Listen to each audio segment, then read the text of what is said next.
మేము చాలా నిజాలు మాట్లాడితే మీకు ఓర్చుకోలేకపోతున్నారు అంతే. రైట్, 1 by 1 మాట్లాడు. రాము గారు కంక్లూజన్ చూడండి, ఉదాహరణ ఏం చేశారు, డయాలసిస్ సెంటర్లు పెట్టారు, మీరు శాశ్వత పరిష్కారం చేసి చూపించారు.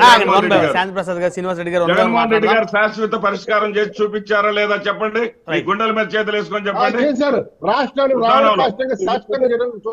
రైట్ సార్, 1 by 1 మాట్లాడదాం, దయచేసి ఆగండి. రాము గారి దగ్గర కంక్లూజన్ తీసుకుంటాను. రాము గారు, మొత్తానికి కనుక చూస్తే వైఎస్ఆర్ కాంగ్రెస్ పార్టీ 5 సంవత్సరాల్లో చేసినటువంటిది కూటమి ప్రభుత్వం నెల రోజుల్లోనే చేసింది అని శ్రీనివాస్ రెడ్డి గారు మాట్లాడారు. అవును బ్రహ్మనాయుడు గారు, 2018 నుంచి 21 వరకు సెన్సస్ ఒకసారి చూసుకుంటే క్రైమ్ రేటు వైసీపీ ప్రభుత్వ పాలనలో ఎలా ఉంది, అంతకుముందు చంద్రబాబు నాయుడు గారి పాలన ఎలా ఉంది. 2018లో 1,44,000 చిల్లర క్రైమ్ రేట్ ఉంటే వైసీపీ పాలన స్టార్ట్ అయిన తర్వాత 2021లో 2,22,000 పైచీలకి 24,000 పైచీలకి వెళ్ళిపోయింది అది క్రైమ్ రేట్. అంటే ఇంచుమించు ఆల్మోస్ట్ రెట్టింపు అయిపోయిన పరిస్థితి. దీన్ని ఎట్లా చూడాలి ఒకసారి శ్రీనివాసరెడ్డి గారు చెప్పాలి. జగన్ గారి ప్రభుత్వంలో అసలు ఎవరో ప్రజలు మర్చిపోలేనటువంటి పరిస్థితి ఏంటంటే మాస్క్ అడిగిన పాప. ఈనాడు ఆంధ్రజ్యోతిలో రాసిన లెక్కలు చెప్పాకండి, ఆ లెక్కలు ఎవరు నమ్మరు. మీరు చెప్పే లెక్కలు ఎవరు నమ్మరండి.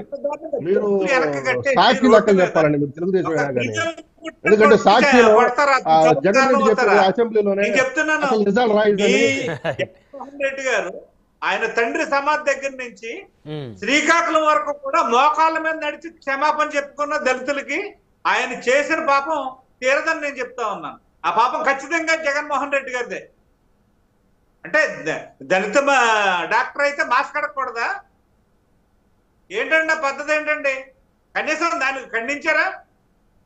దానికి పాల్పడిన ఇక్కడ రాము గారు వినుకొండ అంశాన్ని ఖండించారా? ముఖ్యమంత్రి గారు ఖండించారా? ఉప ముఖ్యమంత్రి గారు ఖండించారా? వినుకొండ హత్యను ఖండించారా? చెప్పండి సార్, చెప్పండి, నిజాలు చెప్పండి. తట్టపుట్ట పెట్టుకుని వెళ్ళిపోయారు అనేది చెప్తున్నారు తమరు చాలా ఇదిగా చక్కగాను. చంద్రబాబు నాయుడు గారు పారిపోయే టైప్ కాదు, అంతు చూసే టైపు. అంతు చూడటం అంటే నేరస్తులు అంతు, అంతేగాని ఎందుకు వాయిదా వేసుకున్నారు రాములు గారు? నిన్న పెడతామన్న శ్వేతపత్రం ఎందుకు వాయిదా వేసుకున్నారు? ఎందుకు వాయిదా వేసుకున్నారు? పారిపోవటం కాదా అది? పారిపోవటం కాదా? అంటే ఇంకా పూర్తిగా లెక్కలు తేలాల్సి ఉందేమో శ్రీనివాస్ రెడ్డి గారు. లెక్కలు పూర్తిగా తేలిన తర్వాత విడుదల చేస్తారు, ఒక వారం రోజులు అటు ఇటుగా. లెక్కలు పూర్తిగా తేలకుండానే పలానా రోజు అని చెప్పి ముందే చెప్పారా? ఏమి లేదు, సిగ్గుతో తల ఉంచుకొని అక్కడ పొంగనూరులో జరిగింది, వెనుకొండలో జరిగిన దానికి సిగ్గుతో ప్రజల ముందుకు రాలేక పరారయ్యారు. రైట్, రాము గారు ఒక విషయం చెప్తా వినండి. గత అంశాలు ఏవైతే ఉన్నాయో, ఇప్పుడు సుధాకర్ గారి అంశం కానీ లేకపోతే ఇంకా అనంతబాబు గారు, ఇవన్నీ వదిలేద్దాం. ఇవన్నీ అవి తప్పు ఖండించారు. ప్రజలు తీర్పు ఇచ్చారు. వాటికి గుణపాఠం చెప్పారు ప్రజలు.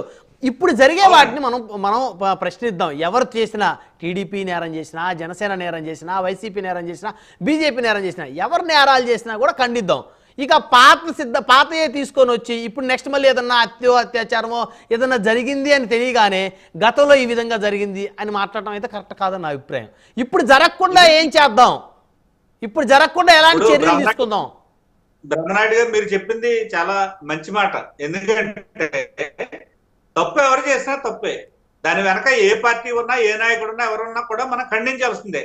తెలుగుదేశం ప్రభుత్వం కానీ, ఈ రోజు ఎన్డీఏ కూటమి ప్రభుత్వం కానీ, చంద్రబాబు నాయుడు గారి నాయకత్వం కానీ ఎట్టి పరిస్థితుల్లో దీన్ని సహించదు. ఖచ్చితంగా నేరం చేసిన వ్యక్తుల మీద చాలా సీరియస్ యాక్షన్ ఉంటుంది. మీరు చూశారు, మొన్న ఒక అమ్మాయి అత్యాచారం జరిగితే అమ్మాయి బాడీ కూడా ఇంకా దొరకలేదు అంటున్నారు. అందులో ఒక సిఐని, ఎస్ఐని తక్షణం సస్పెండ్ చేశారు, ఇమీడియట్ గా చేశారు. ఎందుకంటే ఇది సహించే ప్రభుత్వం కాదండి. ఈవేళ ఇప్పుడు ఇక్కడ పసిబిడ్డ రేప్ జరిగింది విజయనగరంలో. ఆ పసిబిడ్డ రేప్ జరిగినటువంటి పరిస్థితి, ఆ పసికొంద మీద జరిగిన దానికి ప్రభుత్వం చలించిపోయిందండి. వాళ్ళ చంద్రబాబు నాయుడు గారు మంత్రులు కలిసినా ముందు దాని గురించే చర్చించే పరిస్థితి. ఎందుకంటే రాము గారు ఇవి మీరే మాట్లాడుదురు కదండి, నేను ఒక మాట. రాము గారు మీరే మాట్లాడుదురు కానీ. యా ప్లీజ్ రాము గారు మీరే రాము గారు మాట్లాడుతున్నారు. మిమ్మల్ని ఏదో అడగాలనుకుంటున్నారు శ్రీనివాస్ రెడ్డి గారు, అడగండి. చిన్న శ్రీనివాస్ రెడ్డి ప్రశ్న గారు. అండి. గతంలో మేము కూడా ఈ రకంగా 10 లక్షల రూపాయలు ఇస్తే రాము గారు వినండి, మీరు చాలా చక్కగా మాట్లాడుతున్నారు. మీ పట్ల నాకు మంచి రెస్పెక్ట్ ఉంది. ప్రభుత్వం చిన్న మాట. ఒక్క నిమిషం రాము గారు ఒక్క నిమిషం. శ్రీనివాస్ రెడ్డి గారు, రాము గారు మీరు చాలా సౌమ్యంగా. యా శ్రీనివాస్ రెడ్డి గారు అడగండి రాము గారు ఒక్క నిమిషం ఉండండి. రాము గారు మీరు చాలా సౌమ్యంగా చక్కగా మాట్లాడుతున్నారు, బాధ్యతాయుతంగా మాట్లాడుతున్నారు. దానికి నేను మిమ్మల్ని పూర్తిగా అభినందిస్తున్నా. నేనేమంటున్నానంటే గతంలో మేము ఇదే విధంగా ఇలాంటి దురాగతాలు జరిగినప్పుడు మేము 10 లక్షలు అందజేస్తే 10 లక్షలు ఇవ్వటం కాదు, నేరం జరగకుండా చూసుకోవాలి అని అన్నవాళ్ళ కాదా మీరు? వాస్తవం. ఆ నేరం జరగకుండా చూసుకోవాల్సిన బాధ్యత ప్రభుత్వంపై ఉన్నది అని చెప్పడమే నా ఉద్దేశం. రాము గారు శ్రీనివాసరెడ్డి గారు మీ కామెంట్ నేను స్వాగతిస్తున్నాను. ఎందుకంటే తెలుగుదేశం ఎన్డీఏ కూటమి ప్రభుత్వం ఈ రోజు ఆలోచన ఏంటంటే ఎవరైతే నేరం చేశారో ఈ నేరాలకి మూలం ఏంటో మేము వెతికే ప్రయత్నంలో ఉన్నాం. ఈ నేరానికి మూలాలు వెతుకుతుంటే ఈ మూలాలన్నీ కూడా ఎక్కడికి వెళ్తున్నాయంటే గంజాయి దందా దగ్గరికి వెళ్తున్నాయి, సారా దగ్గరికి వెళ్తున్నాయి.